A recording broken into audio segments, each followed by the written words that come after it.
Sunday రోజు ఒక video పెట్టాను కదండి, బొంబాయి వెళ్ళాను అని చెప్పి. సో అదే రోజుదనమాట ఈ వీడియో కూడా. సో ముంబైలో ఏం చేశాను తిరిగి వచ్చే వరకు ఈ వీడియోలో పోస్ట్ చేసేస్తున్నాను. యాక్చువల్గా మొన్న జూన్లో, లాస్ట్ ఇయర్ జూన్ 12 బాగా గుర్తు నాకు. ఆ రోజు అహ్మదాబాద్లో ఫ్లైట్ క్రాష్ అయింది అని చెప్పి ఆ న్యూస్ వరల్డ్ వైడ్ చాలా పెద్దగా భయంతో ఉంది కదా. నాకైతే నిజం చెప్తున్నాను, అసలు ఫ్లైట్ టేక్ ఆఫ్ ల్యాండింగ్ టైంలో అసలు మామూలు టెన్షన్ రాలేదు. ప్లస్ స్వింగ్ అవుతుందన్నమాట ఎయిర్లో, అప్పుడు కూడా చాలా టెన్షన్ వచ్చేసింది. కాకపోతే మనం తెలియదు కదండి ఎవరి డెస్టినీ ఎలా ఉంటుంది ఏంటి అనేది. ఎలా వెళ్ళినా, మేబీ బై వాక్ వెళ్ళినా, by road, by car, by train, ఏదైనా కానీ ఏది జరిగేది ఉంటే అది జరుగుతుంది కదా. చాలా అంటే చాలా టెన్షన్ వచ్చింది నాకైతే. ఇంకా ఫ్లైట్ ఎక్కేసాను 5:15కి ఫ్లైట్. నిజం చెప్పాలంటే టైం చూసుకుంటున్నానండి, ఎంత త్వరగా అయిపోతుందో ఆ టైము.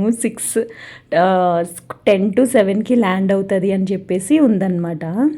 ఎంత టైం అయిపోతుందా, ఎంత గమనం అయిపోతుందా అని చూస్తున్నా. ఈ లోపల వీళ్ళు వచ్చారు, ఎయిర్ హోస్టెస్ వాళ్ళు ఫుడ్ సర్వ్ చేస్తున్నారు కదా. నాకైతే ఇవి ఇచ్చారు, కంపెనీ త్రూ బుక్ చేసాం కాబట్టి ఇవి ఇచ్చారనమాట. ఈవినింగ్ స్నాక్ లాగా ఫ్రూట్ జ్యూస్ ఒకటి, ఇదొకటి రోలు.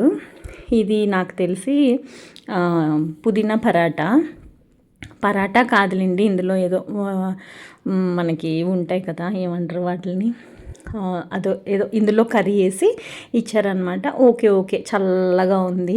అసలు నేనేమో టెన్షన్తో చచ్చిపోతుంటుంటే ఈ మహానుభావుడు చూసారా ఎలా పడుకున్నాడో. నిద్ర ఎలా పడుతుందిరా బాబు అనిపించింది నాకు.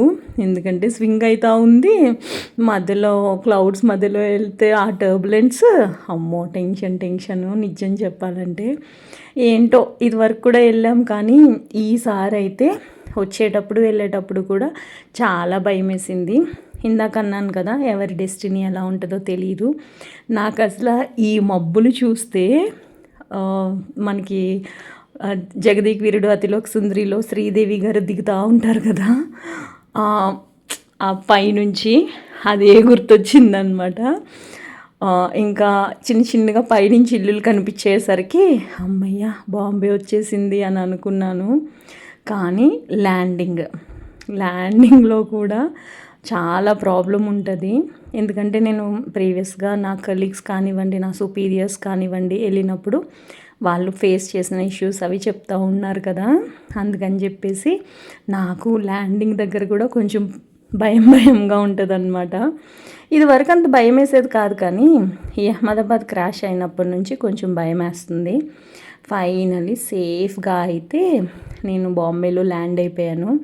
టైం కంటే ముందరే తీసుకొని వచ్చేస్తారు. యాక్చువల్గా Hyderabad to Bombay 1 hour 15 minutes అనుకుంటా ఫ్లైట్లో జర్నీ అయితే. కాకపోతే మనం ఒక 2 hours ముందర వెళ్ళాలి అలా ఇలా అంటూ ఉంటారు కదా. నాకైతే ఫ్లైట్ జర్నీ కంటే ట్రైన్ జర్నీ బెస్ట్ అనిపిస్తుంది. ఎందుకంటే పొద్దున్నే వెళ్ళిపోవాలంటే చాలా ఎర్లీగా లేవాలి, అక్కడ ముందరే ఉండాలి కాబట్టి. హ్యాపీగా సేఫ్గా ల్యాండ్ అయిపోయాము. నేను టెర్మినల్ 2లో దిగాను అనమాట. ఇక్కడ నాకు తెలిసినంత వరకు, నాకు ఏదో కొంచెం ఒక 8-9 సార్లు వెళ్ళాను బాంబే. స్పెషల్లీ మ్యాక్సిమం అన్నిసార్లు కూడా నేను ఫ్లైట్లోనే వెళ్ళాను అనమాట. సో నాకు తెలిసినంత వరకు నేను ఇన్ఫర్మేషన్ చెప్తాను. బాంబేలో 2 టెర్మినల్స్ ఉంటాయి. ఒకటి వచ్చేసి చిన్నది, 2 అయితే ఇంటర్నేషనల్ టెర్మినల్ అనమాట. ఢిల్లీలో ఇంకా ఎక్కువ ఉంటాయి టెర్మినల్స్. ఢిల్లీ కూడా వెళ్ళాను నేను.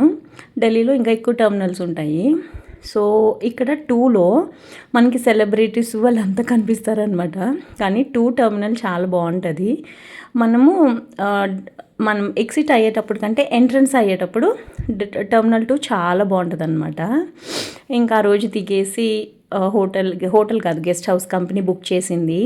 ఇంకా అందులోకి వెళ్ళిపోయి నెక్స్ట్ డే 4th దిగాను కదా, 5th కంప్లీట్ డే ప్యాకప్. 8:30 వరకు ఆఫీస్లోనే ఉన్నాము.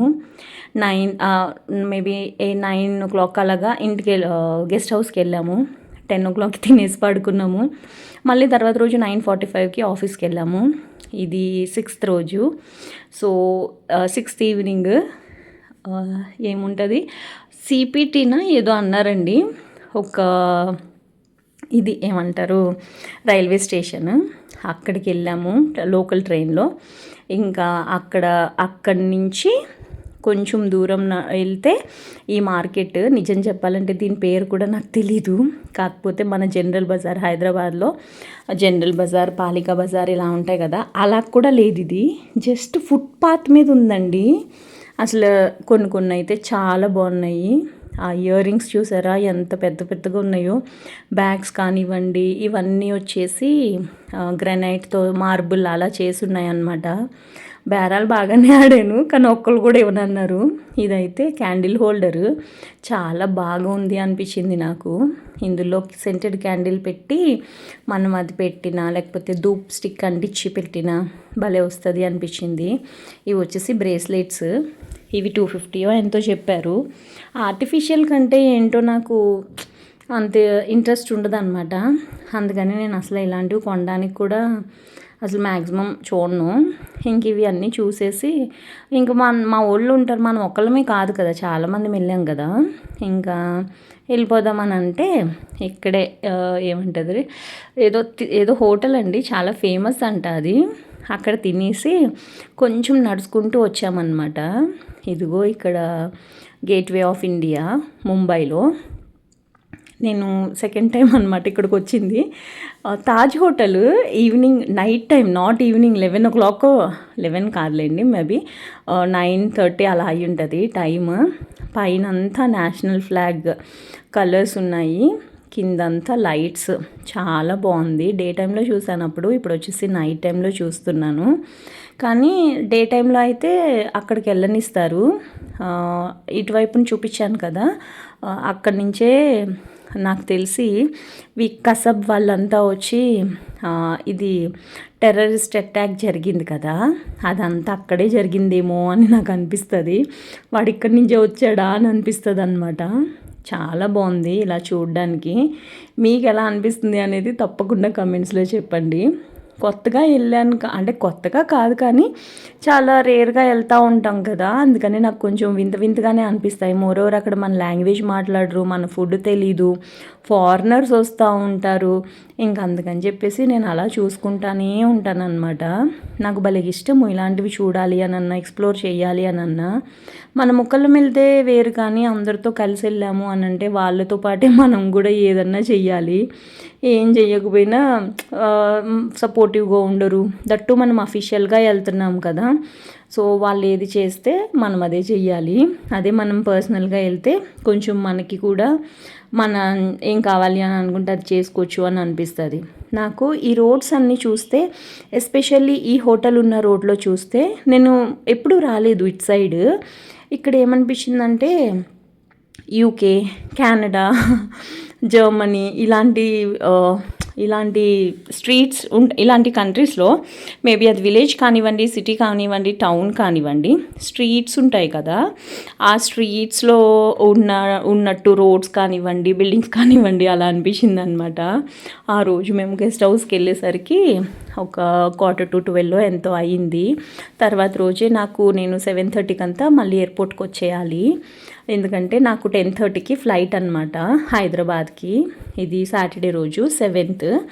సో ఇక్కడ వచ్చేసి టెర్మినల్ 1లో వచ్చాను, టెర్మినల్ 2లో దిగాను. ఫ్లై అయ్యేది వచ్చేసి మళ్ళీ హైదరాబాద్కి టెర్మినల్ 1 అనమాట. చాలా చిన్నది అని అంటే పెద్దగానే ఉంది, కానీ ఎగ్జిట్ చాలా చిన్నగా అనిపిస్తుంది. ఇది బ్యాగ్స్ తీసుకునే బెల్ట్స్ కూడా అవి చాలా చిన్నగా, చాలా క్లోజ్గా ఉంటాయి అన్నమాట. ఫ్లైట్ దిగేసి వచ్చేసి బెల్ట్ దగ్గరికి వచ్చేయచ్చు అనమాట, వెతుక్కోవాల్సిన అవసరం ఉండదు బెల్ట్స్ దగ్గర అయితే, టెర్మినల్ 1లో అయితే. సో ఇక్కడ నేను ఇంకా ఆకలేసేస్తుంది. లాంజ్ ఉంటుంది కదా, యాక్చువల్గా లాంజ్కి వెళ్దాం అనుకున్నాను, కానీ నా దగ్గర 3 కార్డులు ఉన్నాయి. 3 కార్డులు పనిచేయమని చెప్పారు వాళ్ళు. 2 కార్డ్స్ అయితే అసలు యాక్సెప్టెన్సే లేదంట. ఒక కార్డ్ నేను ఆల్రెడీ వచ్చేటప్పుడు తిన్నానని చెప్పాను కదా. సో 2 రూపీస్ పెడితే ఫుల్గా తినొచ్చు ఇక్కడ. కానీ హైదరాబాద్లో అంతేం బాగోదు, బాంబేలో చాలా బాగుంటుంది. లాస్ట్ టైం నేను బాంబే వచ్చినప్పుడు టెర్మినల్ 2లో చాలా బాగుంది ఫుడ్ అయితే. ఇంక ఇదంతా ఎయిర్పోర్ట్ అనమాట. టెర్మినల్ 1 ఇది. గ్రీనరీ అంతా బాగుంది. యాక్చువల్గా ఇక్కడ సముద్రం ఉంటుంది కాబట్టి ఫుల్ ఇది ఉంటుంది, స్వెట్టింగ్ ఇదంతా ఉంటుంది. అది మేబీ నా ఒపీనియన్, అందరి ఒపీనియన్ తెలియదు, కానీ వేడిగా అయితే ఉంది. ఇంకా ఎయిర్పోర్ట్లో అన్ని రకాలు ఉంటాయి కదండి. ఇక్కడ నేను ఇంకా ఆకలేస్తుందని చెప్పి ఒక కప్పు కాఫీ తీసుకుని ప్రశాంతంగా కూర్చుని తాగాను అనమాట. జనాలు ఎక్కువగా ఉంటున్నారు ఇండిగోకి, అందుకని చెప్పేసి ఏమో తెలియదు, కానీ బాగా నాయిసీగా ఉందన్నమాట ఎయిర్పోర్ట్లో అంతా కూడా. గేట్ ఒకటి చేంజ్ అయింది, లక్కీగా నెక్స్ట్ గేటే అనమాట. గేట్ చేంజ్ అయినా కానీ మనం ఫ్లైట్ తప్పిపోతాము, అదొక పెద్ద టెన్షన్. సో గేట్ ఒకటి చేంజ్ అయింది. ఇంకా అక్కడికి వెళ్ళి కూర్చునేసరికి ఒక 15-20 మినిట్స్లో వాళ్ళు ఇంకా ఫ్లైట్ బోర్డింగ్ చేయమని చెప్పేశారనమాట. ఇంకా ఇప్పుడు మళ్ళీ నాకు టెన్షన్ మొదలైందండోయ్. ఎయిర్పోర్ట్ అంటేనే ల్యాండింగ్, ఫ్లయింగ్ రెండు ఉంటాయి కదా. అందరము సేఫ్గా ఉండాలని కోరుకుంటాం కదా. కాకపోతే మనందరికీ, ఎస్పెషల్లీ నాలాంటి వాళ్ళకి, నేను ఎక్కువగా ఇలాంటివి చూస్తూ ఉంటాను కాబట్టి కొత్తగా అనిపించవచ్చేమో, కానీ ఇక్కడ పనిచేసే వాళ్ళకి కానివ్వండి, ఎయిర్ హోస్టెస్కి, పైలట్స్కి, వీళ్ళందరికీ క్వైట్ కామన్ ఉంటుంది ఇదంతా. పక్కనే ఉంటాయి, నాకు తెలిసి ఒక 15 మినిట్స్ గ్యాప్లో ఉంటాయి అంతే అనుకుంటా. 1 and 2 టర్మినల్స్ ఇక్కడ ముంబైలో. ఛత్రపతి శివాజీ మహారాజ్ ఇంటర్నేషనల్ ఎయిర్పోర్ట్ అని ఉంటుంది టర్మినల్ 1 and 2. సో మంచిగా ఫ్లై అయిపోయాము. చాలా చాలా చాలా టెన్షన్ ఉంటుంది నాకైతే. అంటే నాకు టెన్షన్ ఏంటంటే అహ్మదాబాద్ క్రాషే, అదొక్కటే గుర్తొచ్చిందనమాట నిజం చెప్పాలంటే. నేనైతే వెంకన్న బాబుని తలుచుకుంటూనే ఉన్నానండి. ఇంకా చాలాసేపు అక్కడే తిప్పాడు, ఒక 20-25 కిలోమీటర్స్ అక్కడే తిప్పాడు అనమాట. ఏదో సైకిల్ తిప్పుతారు కదా, అలా తిప్పేశాడనమాట విమానాన్ని. ఫైనల్గా అయితే ఫ్లై అయిపోతుంది. నేనైతే ఫ్లై అయినప్పుడు వెంకన్న స్వామిని తలుచుకున్నాను. కొంచెం పైకి వెళ్ళి స్టేబుల్ అయిన తర్వాత అమ్మయ్య అనిపించింది. ఇప్పుడు మళ్ళీ 1 hour, నాకు 10:30కి ఫ్లైట్, అంటే టైమింగ్ నాకు 11 o'clockకి స్టార్ట్ అయింది. 12:05 అంతా దింపేయాలన్నమాట. 12:05కి దింపాలి అని అంటే వీడు ఎంత ఫాస్ట్గా వెళ్తున్నాడో చూడండి. 900 కిలోమీటర్స్ అనమాట హైదరాబాద్ టు బాంబే. సో చాలా అంటే చాలా ఫాస్ట్గా తీసుకొని వచ్చేసాడు. 10 to 12కే దింపేశాడు. అంటే ఇంకా ఆలోచించండి ఎంత ఫాస్ట్గా ఉంటాడో వీడు. అసలు నేనే షాక్ అయిపోయాను. దట్టు ఇది మార్నింగ్ టైంలో కదా, కొంచెం అంతా ఫ్రెష్గా, అంత బ్రీజీగా లేకుండా అలా ఉందన్నమాట. అప్పుడప్పుడే ఎండ కొట్టుకుంటూ అలా ఉందన్నమాట. చాలా సేఫ్గా, చాలా ప్లెజెంట్గా, కామ్ కూల్గా నడిపారు అని అనిపించింది అనమాట ఈ ప్లేన్ అయితే నాకు. ఇది పక్కనే నాకు అంటే మొన్న వెళ్ళింది వచ్చేసి నాకు ఒక వింగ్ దగ్గర వచ్చింది సీటు. ఇది వచ్చేసి వింగ్కి అటు ఇటు కాకుండా మధ్యలో వచ్చింది. నేను మధ్యలో సీట్ అడిగాను అప్పుడు కూడా, కానీ లేదు అనేసి అన్నారనమాట. ఇంకో పైనుంచి చూస్తే చిన్నగా ఇలా కనిపిస్తున్నాయి కదా, కానీ ఆ మబ్బులైతే నాకు భలేగా జగదేక్ వీరుడతలోకి సుందరింపు సినిమా బాగా గుర్తొచ్చిందనమాట. మన హైదరాబాద్ వచ్చేసాము. ఇంకా కింద ఇల్లులు కనిపించినాయి అంటే నాకు ఒక సంతోషం అనమాట. అమ్మయ్య మన ఊరు మనం వచ్చేసాము అని చెప్పి. మన ఊరు దగ్గర ఏంటి అని అంటే ఇది శంషాబాద్ చాలా దూరంగా ఉంటుంది, ఊరు అవతల ఉంటుంది కాబట్టి మనకి అన్ని బిల్డింగ్స్ కానివ్వండి, ఇల్లులు కానివ్వండి ఏం కనిపించదు. మ్యాక్సిమం గ్రీనరీ కానీ అలా బీడు పాడిపోయిన పొలాలు ఇలా ఉంటాయి అంతే కదా. సో బొంబాయిలో అయితే పెద్ద పెద్ద అపార్ట్మెంట్స్ కనిపిస్తున్నాయి, కానీ మనకు చూసారా చిన్నగా కనిపిస్తున్నాయి ఇల్లులు కానివ్వండి, పొలాలు కానివ్వండి. సో ఇంకా మన ఊరు వచ్చేసాము. ఓన్లీ ల్యాండింగ్ ఒక్కటే అనమాట. ఇది చెప్పాను కదా, చాలా ముందర తీసుకొని వచ్చేసాడు ఈయన చాలా ఫాస్ట్గా. నాకు ఫ్లైట్లో తినడానికి మొన్న ఏదైతే ఇచ్చారో ఈరోజు కూడా అదే ఇచ్చారనమాట. ఈరోజు పొద్దున్న బ్రేక్ఫాస్ట్ చేయలేదని చెప్పాను కదా, ఎయిర్పోర్ట్లో కాఫీ ఒకటి తాగాను. ఇంకా ఇది కూడా తినేసి ఒక్క 10 minutes అనుకుంటా పడుకున్నాను. తర్వాత ఏదో టర్బులెన్స్ వచ్చింది, మేల్కి వచ్చింది ఇంకా, కానీ చాలా కామ్గా తీసుకొని వచ్చారులేండి. ఈయనైతే బాగా నడిపాడు ఈయన పైలట్.